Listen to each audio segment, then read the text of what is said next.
Palvancha KTPS పాత plant scrap తరలింపు కాంట్రాక్టుపై అనేక అనుమానాలు వ్యక్తం చేస్తున్నారు నేతలు. కేటీపీఎస్ 7వ దశ పరిధిలోకి వచ్చి పాత ప్లాంట్ను కూల్చివేసిన అధికారులు ప్లాంట్లోని స్క్రాప్ తరలించే టెండర్ను ముంబైకి చెందిన హెచ్ఆర్ సంస్థకు 485 కోట్లకు అప్పగించారు. స్క్రాప్ తరలింపులో రూల్స్ కు విరుద్ధంగా భూగర్భంలోని విలువైన సామాగ్రిని మాయం చేస్తున్నారని ఆరోపిస్తున్నారు స్థానికులు. దీనిపై జెన్కో అధికారులు విచారణ చేపట్టాలని డిమాండ్ చేస్తున్నారు.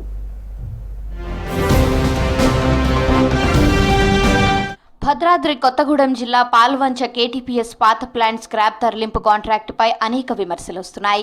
కేటీపీఎస్ 7వ దశ పరిధిలోకి వచ్చే పాత ప్లాంట్లో 1966 నుంచి విద్యుత్ ఉత్పత్తి చేశారు.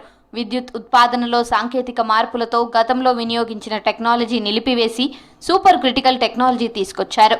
దీంతో పాత ప్లాంట్ కూల్చివేయడంతో iron, copper, aluminium, rubber, plastic, silver తో పాటు ఇతర స్క్రాప్ తరలించేందుకు టెండర్లు వేశారు. ఈ టెండర్ను ముంబైకి చెందిన హెచ్ఆర్ అనే సంస్థ 485 కోట్లకు దక్కించుకుంది. అయితే స్క్రాప్ విలువ 2000 కోట్ల వరకు ఉన్నప్పటికీ హెచ్ఆర్ సంస్థకు తక్కువకే కట్టబెట్టడంపై విమర్శలు వస్తున్నాయి. గత ప్రభుత్వ హయాంలో ఏదైతే పాల్వంచలో ఉన్నటువంటి కేటీపీఎస్ పాత ప్లాంట్ కూల్చివేత టెండర్లు ఏవైతే ఉన్నాయో వాటిని అప్పుడు నిబంధనలకు విరుద్ధంగా ఏదైతే సుమారు 2000 కోట్ల రూపాయల విలువ చేసే పనిని కేవలం 400 కోట్ల రూపాయలకే ముంబైకి చెందిన హెచ్ఆర్ కంపెనీ వాళ్ళకి ఇవ్వడం జరిగింది. ఆ టెండర్ దక్కించుకున్న కాంట్రాక్టర్ పూర్తిగా నిబంధనలకు విరుద్ధంగా ఏదైతే టెండర్లో పొందుపరిచిన ఉన్నాయో వాటిని పాటించకుండా ఆయన రిజిస్టర్ రీతిన ఏదైతే తుప్పు తరలింపు చేసిండో దాంట్లో కోట్ల రూపాయల గడించిందని చెప్పి పెద్ద ఎత్తున ఆరోపణలు ఉన్నవి.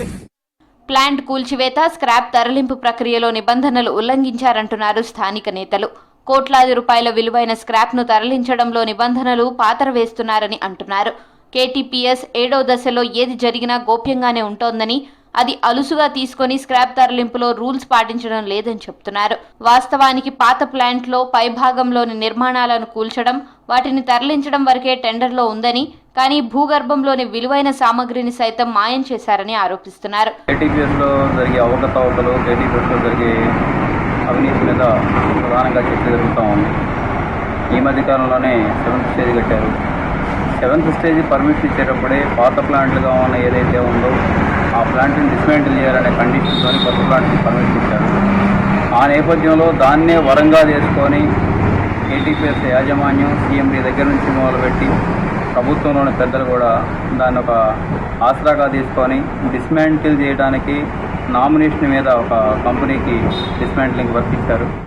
కేటీపీఎస్ 7వ దశలో అక్రమాలపై సీరియస్ అయ్యారు ఎమ్మెల్యే కూనంనేని సాంబశివరావు. స్క్రాప్ తరలింపు ఆరోపణలపై పూర్తి సమాచారం అందించాలని ఆదేశించారు ఎమ్మెల్యే. నిజాలు బయటపడే వరకు స్క్రాప్ తరలింపు నిలిపివేయాలని కోరారు.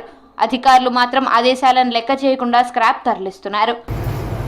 దాదాపు 2000 కోట్ల విలువ చేసేటువంటి ఎక్విప్మెంట్, పరికరాలు, మషన్స్, వాటన్నిటిని కూడా కేవలం 400 కోట్ల చిల్లరకి అమ్మటం, యాక్షన్ పెట్టడం జరిగిందనేది ఆరోపణలు.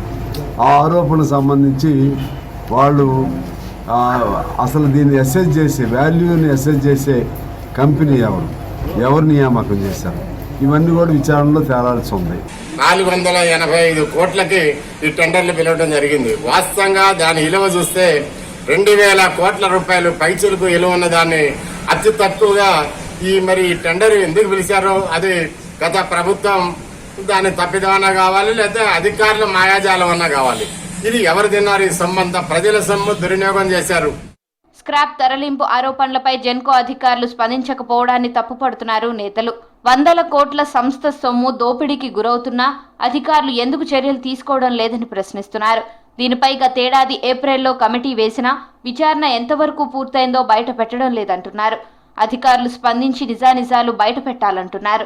కేటీపీఎస్ పాత ప్లాంట్ కూల్చివేత పనులు, టెండర్ ప్రక్రియ ఆరోపణలపై జెన్కో ఉన్నతాధికారులు మౌనంగా ఉండడంపై అనేక అనుమానాలు వ్యక్తమవుతున్నాయి. స్క్రాప్ తరలింపు టెండర్ పై పూర్తి స్థాయిలో విచారణ చేపట్టి కేటీపీఎస్ సొమ్మును వృధా కాకుండా కాపాడాలంటున్నారు.